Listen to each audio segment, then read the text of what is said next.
Growing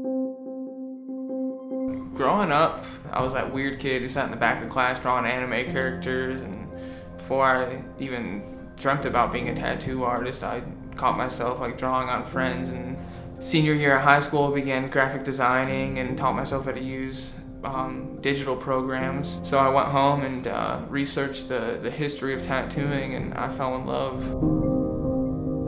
I kind of got mixed up with the wrong crowd of people. I went down a really dark path of depression and addiction that led me to using and abusing drugs and alcohol more and more and more. I tattooed a client, got finished around 4 a.m. I started driving home and I drifted. I hit a semi and flipped my vehicle, and a second semi struck me and I was ejected through the windshield. I was brought back to life and life-flighted. I went through learning how to walk and talk. I just woke up one day in bed, and my girlfriend shook her head and said, "Zach, you're in a car accident." And I said, "Car accident? When, last night?" And she said, "No, last month." In that accident, I suffered from a cracked skull. My brain was bleeding. I shattered my pelvis. My rib cage had collapsed and punctured my lungs. And I'm suffering still from a traumatic brain injury. The first thing I wanted to do when I woke up was tattoo. Tattooing's the only thing I held dear, and it stayed with me.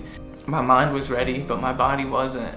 My girlfriend, every day she'd tell me to draw her a rose, and the first few roses were just scribbles, just poor designs, and I was like, yeah, I'm just doing them different this time. And that took a really big hit to me, because it got in my head like maybe I am slow, maybe I can't do this any longer. And I went to a drug-induced slump of rage and depression. One day she looked at me and she said, I haven't loved you for the past 2.5 years. So I packed all my stuff, and she helped me pack. I slept on a couch of a coworker for a few nights. One day, when I was trying to get to sleep, one of my clients contacted me, and he said, "Hey man, what's up? I haven't heard from you in a while. I just wanted to check in on you and see how you been." And I was like, "Actually, I'm sleeping in my car right now, waiting for the sun to come up so I can come shower in a bathroom and go to the shop and make enough money so I could save up and get a hotel room." That client was the vice president of a sober living environment. When you're a child, you don't dream of living in a house with 4 recovering addicts and going through recovery yourself. Through living in that house, I started engulfing myself in the steps of recovery.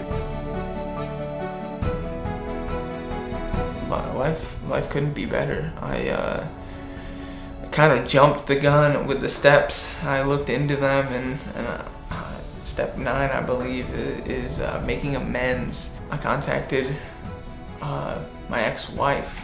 I just wanted to say I'm sorry for any bad things I ever did to you. And she said, "Let's meet for lunch."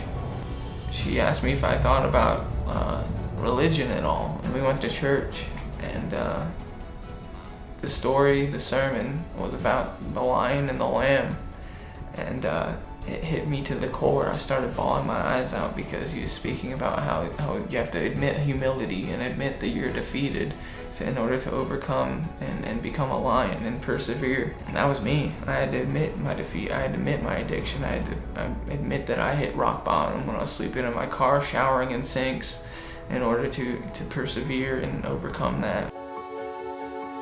If that car wreck couldn't kill me and I couldn't kill me, then God has a reason for me here. So thanks for letting me share. My name is Zach, and I'm an addict, and keep coming back. It works if you work it, I promise.